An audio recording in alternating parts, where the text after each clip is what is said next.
dahil sa video na yan, kung bago lang kasi sa YouTube ko, mag-subscribe and like, follow na.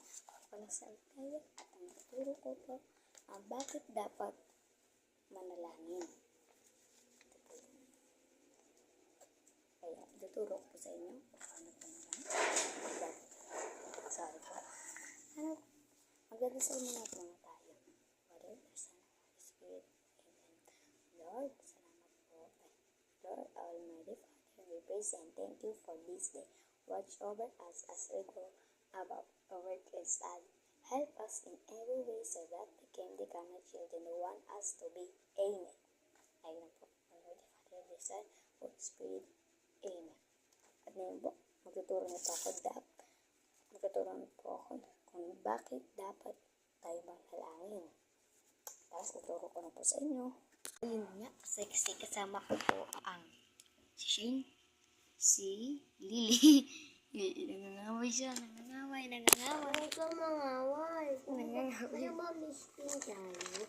Hindi pa misting. Ang sinasabi ng mga tao tungkol sa panalangin. Kapag nanalangin ako, pakiramdam ko katabi ko ang Diyos, hawak-hawak niya ang aking kamay ko. At ginagabayan niya ko kapag hindi ko na alam ang gagawin ko. Maria, pagkatapos ng 30 na taon, pakikipaglaban sa cancer, namatay ang asawa ko, tandang-tanda ko, nanalangin ako sa Diyos araw-araw. At pakiramdam ko talagang nakikinig siya kapag sinasabi ko ang mga nararamdaman ko. At napapakalm ako nito. Yan. Ayun. Nabasa daw siya, nabasa. Yun, tulo. Kasi, bitaw. Ito yung binasa ko. Ito po. Uy, Jilly. Ito. Yung binasa ko. Dapat po, maano niya. At ang verse po natin ay ito. Ito na po yung verse.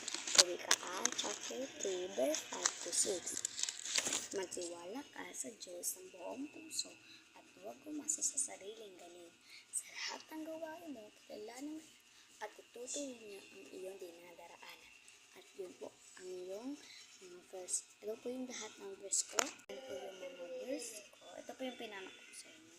So ito po yun po. Yan po. Sana po. Magdasal po kayo lagi. Bye-bye. Pachi.